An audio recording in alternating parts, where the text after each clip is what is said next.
Let me ask you something. When was the last time you stood on one leg? Not on purpose, obviously, but just naturally, without thinking about it. Maybe stepping over a puddle, reaching up to grab something from a high shelf, turning around quickly because you heard your name. Here's the thing most people never realize. Every single time you take a step, you are technically standing on one leg. For a fraction of a second, your entire body weight shifts onto one foot. One leg holds the whole show together, and if that leg, or more specifically the system controlling that leg, starts to lose its grip, that's when the falls begin. And falls, for anyone over 70, are not just embarrassing moments. They are life-changing events. A broken hip at 72 can completely rewrite the next decade of your life. The recovery is long. The independence you worked your whole life to maintain starts slipping away. And the cruel part? Most people never saw it coming. They thought they were fine, right up until the moment they weren't. So today we're going to talk about something remarkably simple. One exercise, daily, takes less time than brewing your morning coffee, and it directly targets the exact physical system that decides whether you stay upright or hit the floor. But before we get to the exercise itself, you need to understand why this happens. Because when you understand the why, the solution makes perfect sense. It stops being advice you try for a week and forget. It becomes something obvious, something you actually stick with. Think about your body like a very sophisticated building. Now, buildings don't just stand up because they're heavy. They stand because of the structural systems working underneath. The beams, the supports, the foundations, all communicating with each other constantly. Your body works the same way. You stay upright not because you're trying hard to stay upright, but because a whole invisible system is working in the background, making tiny adjustments thousands of times per day without you ever noticing. That system has three main players.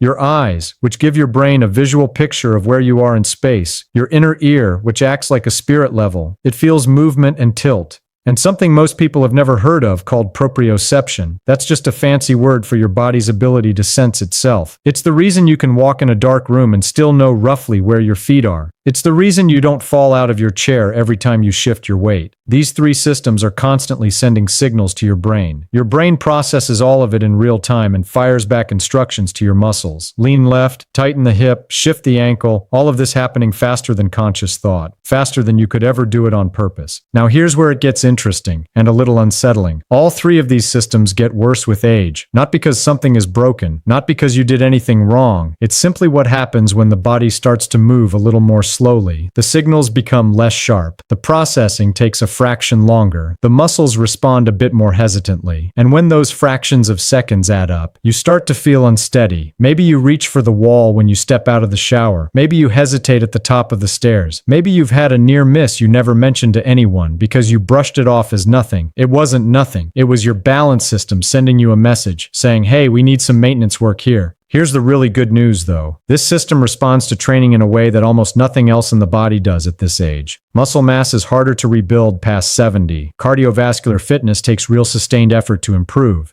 But balance responds quickly, sometimes within days, because what you're really doing is retraining a neural pathway, a communication line between your body and your brain. And that line, it turns out, is remarkably adaptable. This is what scientists call neuroplasticity. Again, just a fancy term for a simple idea. Your brain rewires itself based on what you repeatedly do. Do something often enough, and the brain gets better at it. Build stronger, faster pathways to support it. So the question becomes, what's the specific thing you need to do repeatedly to rebuild that balanced pathway? And this is exactly where the exercise comes in. It's not complicated. It requires no equipment, no gym membership, no special shoes, just a wall nearby, about 30 seconds of your time, and the willingness to do it every day. Let's talk about what it is, and more importantly, exactly how to do it safely and correctly. So here it is. The exercise is called a single leg stand. And before you roll your eyes and think, that's it? That's the big secret?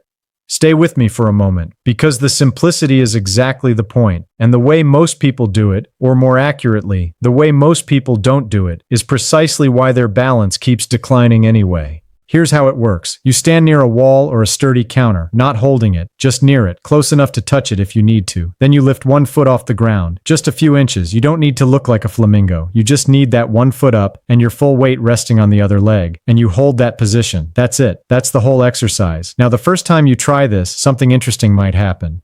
You might wobble, more than you expected. Your ankle might start doing this little micro dance, shifting and adjusting, trying to find stability. Your arms might drift outward instinctively, like a tightrope walker, and your brain, suddenly paying very close attention, will start firing signals in all directions, trying to sort the whole situation out. That wobbling, that's not weakness. That's your balance system waking up. That's the neural pathway getting a workout it probably hasn't had in years. Every tiny adjustment your body makes while standing on one leg is essentially a rep, not for your muscles in the traditional sense, but for your nervous system, for those communication lines between your feet, your core, your inner ear, and your brain. Think of it like this. Imagine you have a garden hose that hasn't been used all summer. The water's still there. The hose still works. But when you first turn it on, the water comes out a little uneven, hesitant, maybe a little kinked. Give it a few seconds of flow though, and it smooths right out. Your balance pathway works the same way. It just needs regular flow to stay clear and responsive. So here's the practical part.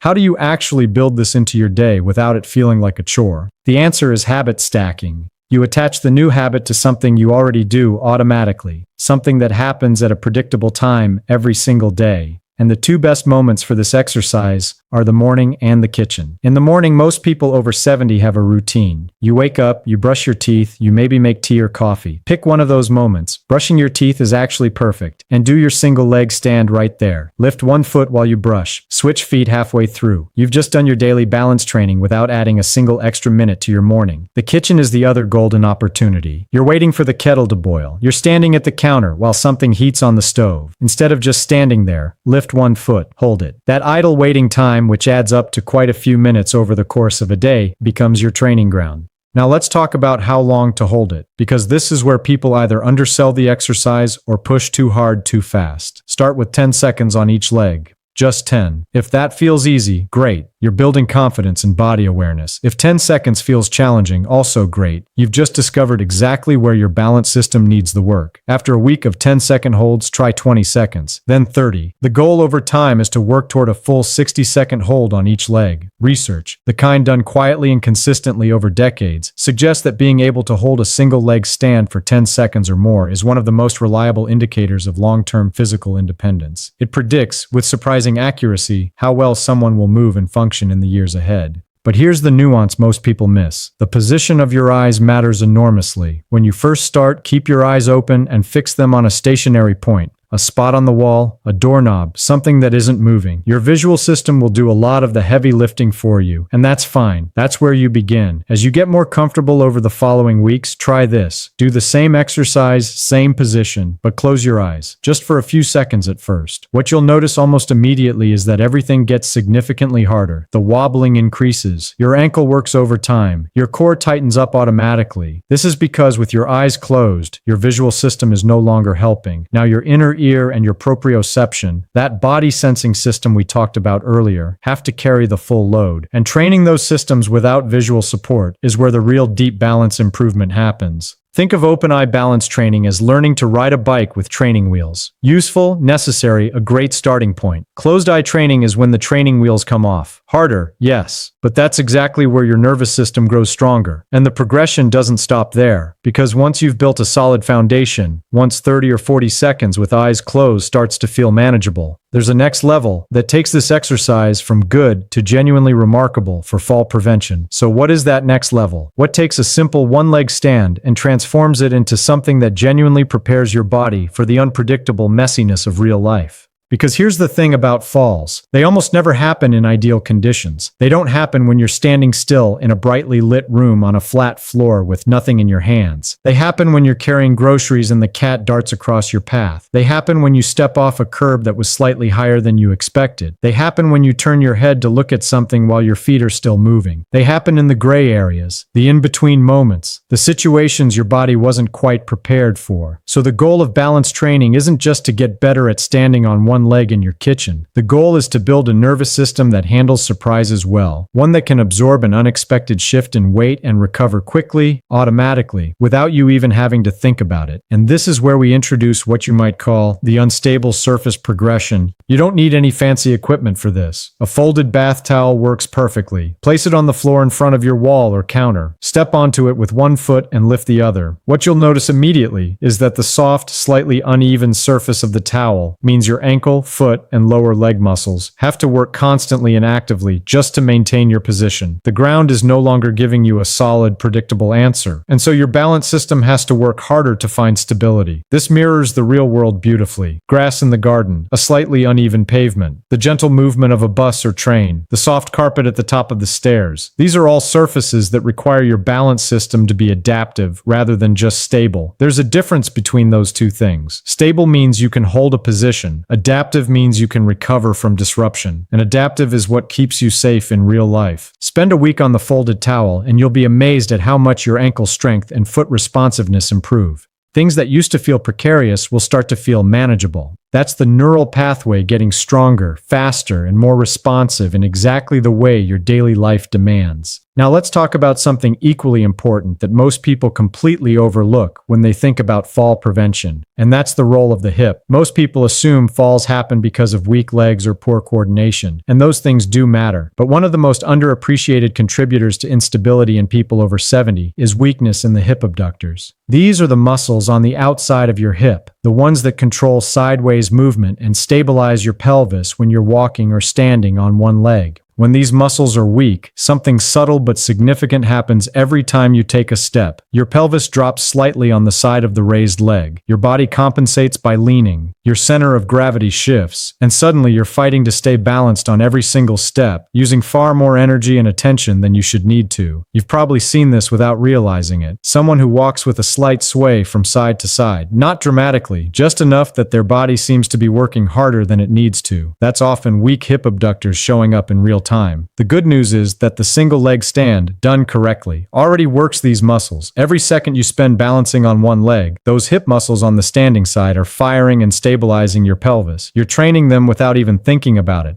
But you can amplify this significantly with one small addition. While standing on one leg, very slowly raise the opposite knee a little higher, up toward waist height, and then lower it back down. Not a kick, not a fast movement. Slow, deliberate, controlled. Raise and lower, raise and lower. What this does is force your standing hip to work harder to maintain stability as the weight distribution shifts with each movement. It turns your static balance exercise into a dynamic one. And dynamic balance, the kind that keeps you upright while you're actually moving, is ultimately what matters most. Do 5 or 6 of these slow knee raises on each side during your daily stand. That's all. Combined with your regular hold, you've now created a complete mini routine that targets your ankle stability, your proprioception, your inner ear, your visual balance system, your hip strength, and your dynamic movement control, all in under 2 minutes. And here's something worth pausing on. 2 minutes a day. That's the investment. Less time than it takes to read the morning headlines. Less time than a television commercial break. And the return on that investment, measured in years of confident, independent movement, is extraordinary. But the exercise itself is only one piece of the puzzle, because balance doesn't live in isolation. It lives inside a body. And what happens inside that body, how well it's fueled, how well it's rested, how well its moving parts are maintained, determines how well the exercise actually works. So let's talk about the things that quietly undermine balance without most people ever connecting the dots. The first one is dehydration, and this one surprises almost everyone. Most people over 70 are mildly dehydrated for a significant portion of the day. Not dramatically,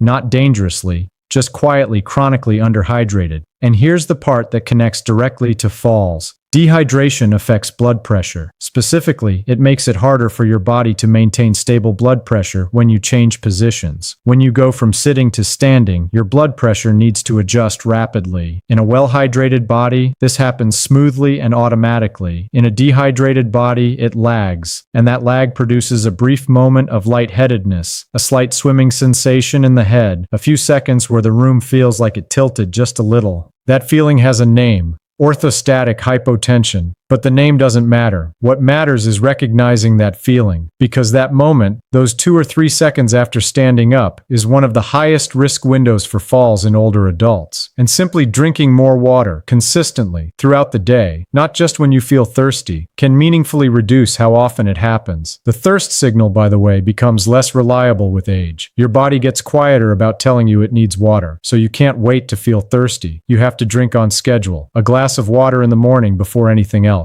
A glass with every meal, one in the afternoon. That's a simple framework that keeps your system stable without overthinking it. The second silent underminer is medication. Now, this isn't about telling you to change anything your doctor has prescribed. Not at all. But it is worth knowing that many common medications, including some blood pressure drugs, sleep aids, antihistamines, and certain antidepressants, can affect balance, reaction time, and spatial awareness as side effects. If you've noticed that you feel less steady at certain times of day, it's worth paying attention to when you took your last dose and whether there's a pattern. That's a conversation worth having with whoever manages your prescriptions. The third one is footwear. Humble, unglamorous, enormously important. The sole of your shoe is the first point of contact between your body and the ground. It's the beginning of the entire information chain that feeds your balance system. Thick, soft soles, the kind that feel wonderfully cushioned, actually dampen the sensory feedback traveling up from your feet. Your proprioceptive system receives a muffled signal instead of a clear one. Thin, firm soles, on the other hand, give your feet much better ground contact and send cleaner information up the chain. This doesn't mean you need to walk barefoot everywhere. Although walking barefoot on safe surfaces at home is genuinely one of the best things you can do for foot strength and sensory awareness. It simply means paying attention to your shoes. Well-fitted, firm sole, good grip, a low heel. These aren't just comfort considerations, they are balance considerations. And speaking of barefoot, there's one more thing worth mentioning here that ties directly back to the exercise we've been building all along. The muscles in your feet are often some of the most neglected in the entire body, and yet they contain a remarkable density of sensory nerve endings. They are, in a very real sense, your body's primary information gathering tool for balance. Keeping them strong, flexible, and sensitive makes your entire balance system more effective. A simple way to maintain foot health: spread your toes deliberately, as wide as they'll go, and hold it for a few seconds. Do this while sitting, do it while standing. It sounds almost too minor to matter, but consistently activating and strengthening the small intrinsic muscles of the foot improves the quality of the sensory signal your brain receives with every step. Small input, significant effect downstream.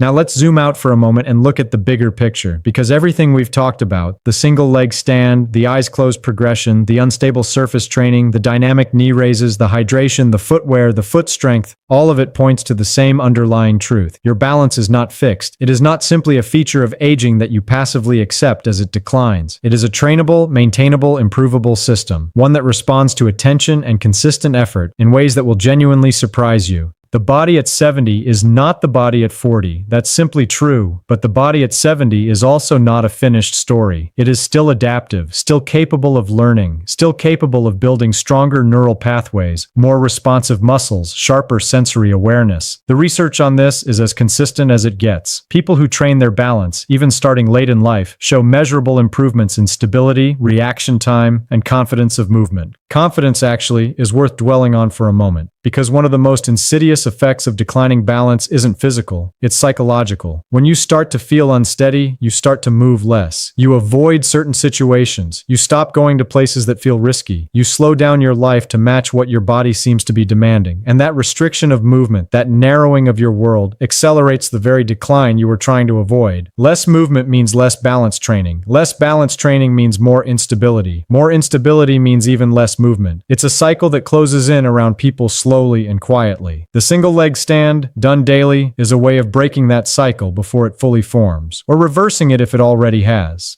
Start today, not next week, not after you've thought about it more. Today, when you go to brush your teeth tonight, lift one foot off the ground, hold it for 10 seconds, switch sides. That's your beginning. That's the first signal you send to your nervous system that things are changing, that you're paying attention, that you're investing in the system that keeps you upright, independent, and living life on your own terms. Because the goal was never just to avoid falling. The goal is to keep moving, to keep showing up, to still be the person who walks into a room with steadiness and ease at 80, at 85, at 90. That's what daily balance training is really about. Not fear, not caution, not managing decline. Momentum, forward momentum, one steady step at a time.